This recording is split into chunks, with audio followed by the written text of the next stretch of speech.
बिहार प्रदेश का एक ज़िला है नवादा और उसी का इलाका है राजौरी। और उसी इलाके में कुछ मजदूर रेल कार निर्माण का कार्य कर रहे होते हैं अपना बेस कैंप लगाकर। मैं बात कर रहा हूँ 2 जुलाई 2024 की। लगभग रात्र के 12:30 बजे हुए थे, जिसमें से एक बंदा जिसका नाम संतोष लोहार था, जिसकी उम्र 20 साल थी और वह उस जगह पर सो रहा होता है। जब ही उसे कुछ काटने जैसा महसूस होता है उसके हाथ में, जैसे ही उसे कुछ चीज़ काटती है तो उस जगह को खुजाने लगता है। जैसे ही दोस्तों वह दोबारा चीज़ उसे काट जाती है तो वह देखता है कि एक सांप उसे काट कर जा रहा है। दोस्तों वह बहुत डर जाता है, मगर डरने के बावजूद भी वह उस सांप को पकड़ने की कोशिश करता है। किसी भी तरीके से कोई भी जुगाड़ लगाकर उस सांप को पकड़ लेता है और ज़ोर ज़ोर से चिल्लाने लगता है, जिससे वहाँ पर जो आसपास के और भी लोग सो रहे होते हैं बेस कैंप लगाकर, वो भी जाग जाते हैं और धीरे धीरे करके उसके पास आना इकट्ठा हो जाते हैं। और दोस्तों वह देखते हैं कि संतोष लोहार, जो कि जिसकी उम्र 20 साल है, एक सांप को पकड़े हुए है और वह अपने मुँह से बता रहा है कि इस सांप ने मुझे 2 बार काट लिया है। जैसे ही दोस्तों वह संतोष लोहार उस सांप को 3 बार काटता है तो मौके पर ही उस सांप की मौत हो जाती है। और दोस्तों वहाँ पर और भी मजदूर सो रहे थे, वह देखते ही दंग रह जाते हैं कि संतोष लोहार ने सांप को 3 बार काट लिया और इस सांप ने संतोष लोहार को 2 बार काट लिया है।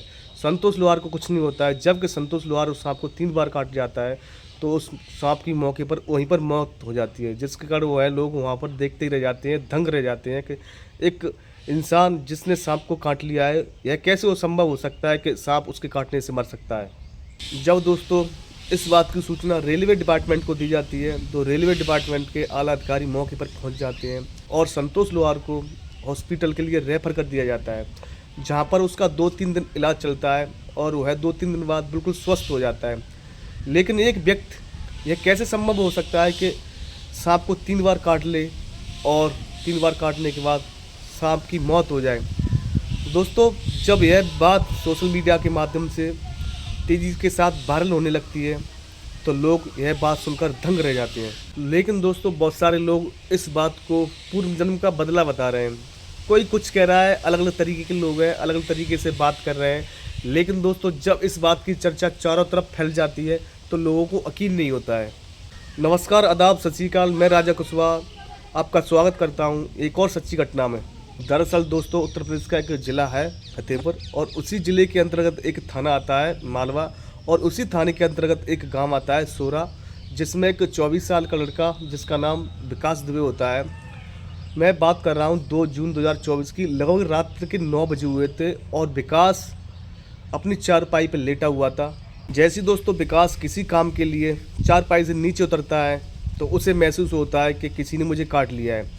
जैसे ही विकास अपने घर की ट्यूबलाइट जलाकर देखता है तो एक सांप जो कि विकास को काट कर जा रहा होता है और विकास उसी समय चीखना पुकारना स्टार्ट कर देता है, जिससे उसके माता पिता जाग जाते हैं और उसके पास आ जाते हैं।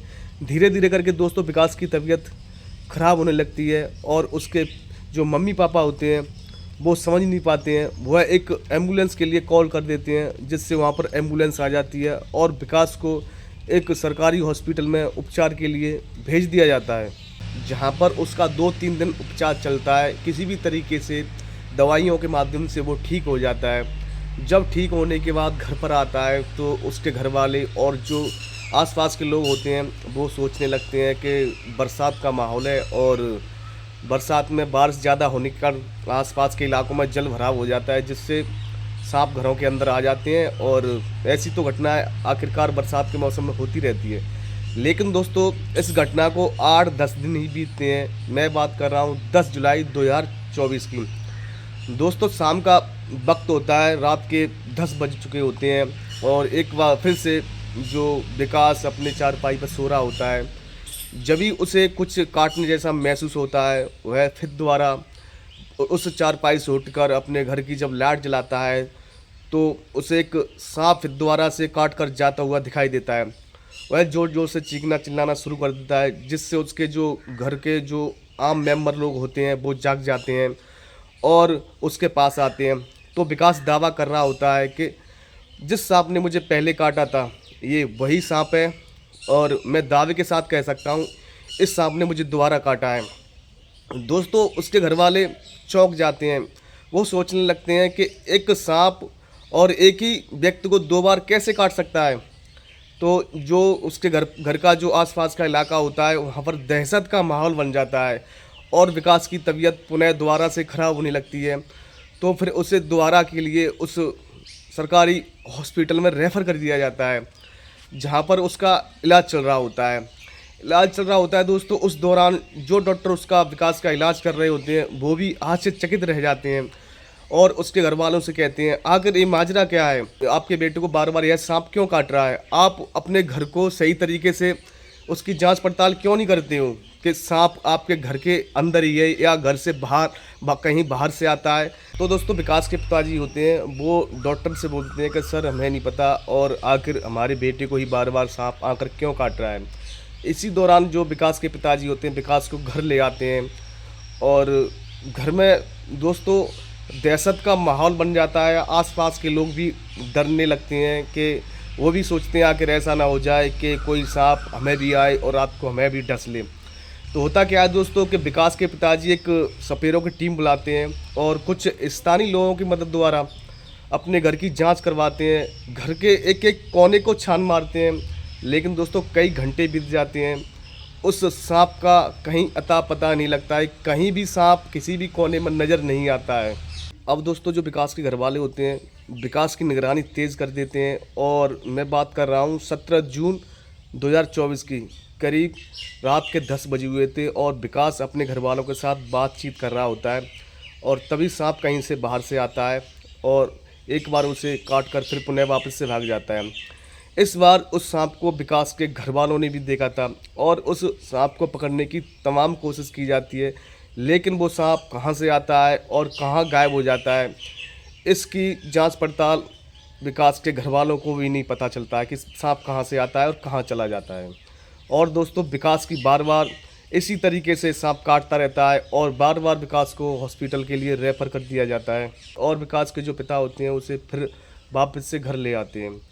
तो वहाँ के जो स्थानीय लोग होते हैं वो कहते हैं आप अपने बेटे को घर से दूर अपनी जो रिश्तेदारी है वहाँ क्यों नहीं भेज देते हैं, जिससे हो सकता है कि सांप वहाँ ना पहुँचे और आपके बेटे को सांप ना काट पाए। तो दोस्तों उस विकास को अपनी मौसी के यहाँ पर भेज दिया जाता है और जैसे ही भेज दिया जाता है दोस्तों 3-4 दिन के बाद मैं बात कर रहा हूँ 28 जून 2024 की शाम का वक्त होता है और वो टॉयलेट करने के लिए विकास घर से टॉयलेट की तरफ जाता है। तो पहले से ही जो सांप होता है घात लगाकर बैठा होता है और विकास को काट लेता है और इस बार भी विकास उस सांप को देख लेता है और उसके जो मौसी के जो घर वाले होते हैं, जो मौसी होती है और भी तमाम वहाँ पर लोग होते हैं वो भी देख लेते हैं और विकास के घर के लिए फ़ोन किया जाता है। विकास को फिर से पुनः हॉस्पिटल के लिए रेफ़र कर दिया जाता है। दोस्तों आखिर ऐसा कैसे हो सकता है कि एक ही सांप और 2 जगह कैसे पहुंच सकता है, अब चाहे वो सोशल मीडिया हो या न्यूज़ हो या न्यूज़पेपर हो या यूट्यूब या फेसबुक। तो दोस्तों इसकी जानकारी सोशल मीडिया के माध्यम से चारों तरफ फैल जाती है और जहाँ जहाँ तक ये बात फैलती है लोग आश्चर्यचकित रह जाते हैं, सोच में पड़ जाते हैं। कोई कुछ कहता है, कोई कुछ कहता है, अलग अलग तरह के लोग हैं, अलग अलग तरह की बातें कर रहे हैं। कोई दोस्तों इस घटना को पिछले जन्म से जोड़ रहा है, कोई कह रहा है कि कोई नागिन है, हो सकता है कि अपना बार बार बदला ले रही हूँ। दोस्तों इस वीडियो के माध्यम से आप लोगों को जागरूक करना है, न कि अंधविश्वास फैलाना हो।